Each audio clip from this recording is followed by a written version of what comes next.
안녕하세요. IM투자증권의 김종석 이사입니다. 오늘 새벽에 끝난 미국은 또 신고가를 갱신하는 모습이 나왔죠. 미국의 연준의 플로시와 같은 경우에는 양적 완화를 빨리 중단을 해야 한다라는 얘기까지 했는데도 불구하고 시장은 상승을 더 많이 하는 모습이었죠. 미국장에서 이제 가장 중요한 것은 과열이라는 용어하고 출구 전략이라는 용어 두 개가 시장에 상당히 중요합니다. 과열이나 출구 전략이라는 용어가 나오면 시장은 조정을 주고요. 오히려 과열이 되지 않았다, 출구 전략이 멀었다라는 얘기하면 주가가 상승하죠. 신기하게도 과열이나 출구 전략 얘기할 때는 소폭 조정을 주고 이것이 아직 멀었다 그러면 주가는 바로 뛰는 그런 양상의 모습이죠. 시장의 대기 매수자가 굉장히 많다라는 것을 나타내고 있는데요. 정말 과열과 출구 전략에 대해서 생각을 한번 해봐야 되겠죠. 과열이일까요? 과열이라고 보기에는 좀 어려울 수 있습니다. 왜 그러냐면 시장에서 예를 들어서 지표가 엄청나게 호전됐다면 그 상황에서 주가가 가파르게 오르면 과열에 대한 얘기가 나오기 시작할 수 있죠. 근데 지금 어떻게 보면은 지금 지표는 거의 사실 2008년이나 2009년이나 별반 차이가 없습니다. 그때에 비해서도요. 실업률이 7.5% 정도 되죠. 인플레이션도 2% 밑에 있죠.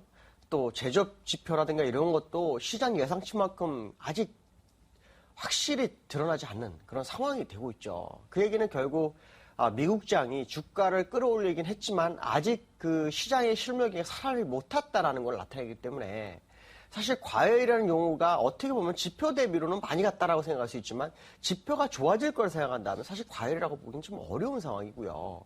또 하나는 뭐냐면 출구 전략이 만약에 정말 진행이 되게 된다면 현재 상태의 출구 전략은 시장에 독이 된다라는 거죠. 무슨 말이냐면 지표가 개선되지 않은 상태에서 양적 완화를 줄이면서 돈을 회수하거나 금리 인상하게 된다면 그동안 돈을 빌려 투자했던 많은 투자가들은 그 돈을 어떻게 다시 회수라는 경향이 있다라는 부분이죠.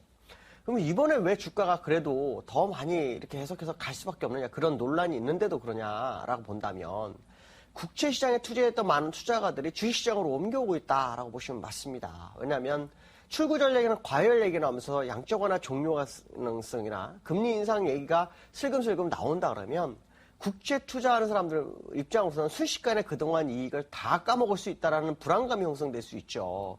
그래서 그 돈이 국채에서 나오면서 다 주식시장, 위험자산 쪽으로 몰리고 있다라고 보시면 될 것 같습니다. 과거의 사례를 보면 위험자산이 한번 몰리기 시작하기에는 그런 상황이 발생하게 되면 주가는 굉장히 빠른 속도로 올라가는 경향이 있습니다. 지금이 아마도 미국에서는 이러한 모습이 아닐까라는 생각을 해야 될 것 같고요. 투자가 입장에서는 도대체 그러면 출구 전략에 대해서 어떻게 생각을 해야 될까? 생각을 해봐야 되죠. 분명히 출구 전략은 있습니다. 문제는 시기적인 부분인데 그걸 우리가 미리 예측할 수 있는 부분을 한번 생각을 해봐야 되는데 첫 번째로 우리가 봐야 될 것은 뭐냐면 이번에 양적 완화를 했던 사람이 누구냐라는 겁니다. 그게 벤 버냉키 의장이죠. 벤 버냉키 의장은 내년 1월까지이기 때문에 적어도 정관 예우는 아니더라도 현재 임기 중에는 절대 양적 완화를 안 해주겠죠. 다른 의원들도 아마 말은 많아도 그 부분을 의미심장하게 받아들일 거라는 거죠. 그 얘기는 결국 양적 완화에 대한 부분이 멈추는 시점, 종료되는 시점은 일단 내년 1월 이후로 넘어갔을 확률을 열어두고 보는 게 정확하다. 그 이후에 누가 연준 의장이 되느냐에 따라서 양적 완화를 지속할 건지 양적 완화를 멈출 건지를 생각하는 것이 맞다는 거죠. 지금 시장에서 떠드는 사람들은 아마도 이거를 통해서 얻고자 하는 이익이 필요한 상황이 아닐까라는 생각합니다. 그 이익은 다른 거 아니죠. 저점의 물량을 잡기 위한 전략일 수도 있다는 생각을 한번 해봐야 됩니다. 왜냐하면 고점을 갱신하면서 거래량이 전혀 터지지 않고 있다는 거죠. 매물이 나오지 않고 있다는 겁니다. 결국 매도자보다 매수자가 더 많은 상황이라는 것이 현재의 미국장의 모습이다라고 보시면 되겠고요. 그 다음에 중요한 것은 뭐냐면 이제 지표죠. 앞에서도 제가 지표에 대해서 잠깐 얘기했지만 지표는 참 재미난 게 있습니다. 지표가 개선되기 6개월에서 1년 전부터 주가가 굉장히 많이 올라가기 시작하는데요. 지표도 어느 정도 단기가 올라면 자동적으로 계속해서 개선되는 시점이 있습니다. 그 시점이 도대체 어딜까요? 요즘 뭐 주간 신규 실업 청구 건수가 계속 뭐 5천 건, 8천 건 줄어들지만 그래도 실업률에는 미치지 못하고 있다는 거죠. 실업률의 0.1%가 내리는데 걸리는 시간이 약 3개월. 그러면 적어도 7% 정도 돼야만이 7%에서 6.5까지 가는 데는 자동적으로 밀려간다고 생각해야 되고 그 시점부터는 양적 완화를 종료해도 결국 지표가 받쳐주는 상황이 될 거다. 그러면 7% 초반까지 간다고 하더라도 최소 12개월에서 15개월입니다. 0.5%면 3개월 곱해버리면 한 15개월에서 12개월 사이가 된다는 거죠. 결국은 지금 지표로서도 사실은 지금 양적 완화를 얘기하는 것 자체가 말이 안 된다는 거죠. 그렇다면 미국에서는 지금 어떤 전략을 구사하는 게 가장 현명할까요? 가장 현명한 전략은 양적 완화를 지금 당장 할 게 아니라 양적 완화를 할 수 있는 조건을 만들어주는 겁니다. 그 조건은 다른 게 없죠. 통화정책에서는 더 이상 사실 실업률을 줄인다든가 지표를 더 좋게 하는 상황은 어렵습니다. 그렇다면 한 두 가지 정도를 해결해야 되겠죠. 정치권에서 시퀘스터를 빨리 해결해서 실업률을 더 낮추게 하는 방법. 왜냐하면 그걸로 실업률이 늘어나는 상황이 있거든요. 또 하나는 뭐냐면은 예금 금리를 마이너스로 해서 빨리 은행 안에, 그러니까 연준 안에 있는 돈 1조 5천억 달러를 시장에 풀어줘서 그거로 하여금 대출을 늘리게 해서 투자를 늘리게 하는 이런 전략이 나와야 한다는 거죠. 이런 부분이 유로존에서는 지금 진행이 되고 있다는 거죠. ECB에서 마이너스 금리에 대한 카드를 만지작거리고 있다. 결국 그거를 만약에 진행하게 되면 미국은 결국 따라서 할 수 있다는 거죠.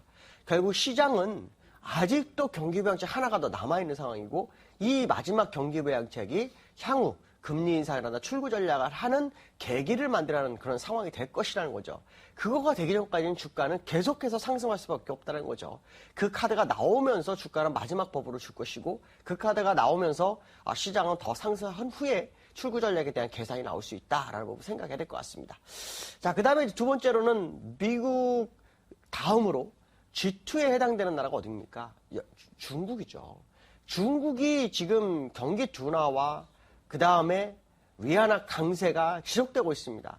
이 상태에서 만약에 위안화가 더 강세가 되면 중국은 굉장히 어려워질 수 있습니다. 중국이 기축통화를 한다고 할지라도 이거는 좀 아니라고 판단할 수 있다는 거죠. 결국 중국마저 경기부양책을 진행할 수 있는 소지를 열어두고 보는 것도 나쁘지 않다라는 부분이죠. 제가 오늘은 사실 여러 우리나라 얘기도 하고 전 세계 얘기도 다 해야 되는 그런 상황이지만 전 세계의 전체적인 흐름을 알고 있다면 다음 시장의 방향성을 정확하게 알 수 있기 때문에 이 얘기를 말씀드리는 거고요. 자, 그 다음에 우리나라에 대한 얘기입니다. 우리나라는 지금 그 엔화 약세가 상당히 좀 강해지고 있습니다. 102엔.36 정도까지 좀 가버렸는데요. 일단 102엔과 103엔이 저항대에 있습니다. 그래서 이 부분은 걱정할 필요성이 없고요. 국내 장이 이제 상승을 얼마나 할 것이냐는 이제 외국인의 현물 매수가 필요한 상황이죠. 어저께 외국인들이 4거래일 만에 다시 현물 매수하는 모습을 보였다는 거죠. 이 모습은 결국 외국인들이 시장에 귀환할 수 있는데요. 재미난 것은 뭐냐면 엔캐리 자금이 시장을 들어와서 주가를 끌어올리는 것이 아닐까라는 생각도 해봐야 될 것 같고요. 그다음에 뱅가드의 마켓을 변경하는 과정 속에서 들어오는 자금 약 3조가 이제 진입할 시점이 됐다고 본다면 앞으로 외국인의 자본은 상당 기간 지속돼서 유입될 수 있는 부분을 생각해야 될 것 같고요. 그 다음에 두 번째로는 그 개성공단에 대한 세 번째 제의, 회담 제의가 있습니다. 이게 여기서 북한이 어떻게 응답해주냐에 따라서 시장의 방향성은 결정될 것이다. 그러나 제가 보는 견해로는 주가는 우리나라도 큰 상승을 향해서 출발을 했다라고 판단한다면 눌릴 때마다 저점 매수 꼭 필요한 시점이 아닌가 이렇게 판단하고 있습니다. 자, 벌써 수요일이죠. 항상 수요일은 한 주의 중간이지만 주봉을 만들어주는 데 아주 중요한 역할을 합니다. 오늘 또한 상승을 한다면 지난주 금요일 음봉을 메워주는지를 확인하시는 것이 가장 좋지 않을까 이렇게 판단하고 있습니다. 자, 오늘도 즐거운 하루 되시고 승리한 하루 되시기 바라겠습니다. 여기까지 하겠습니다. 감사합니다.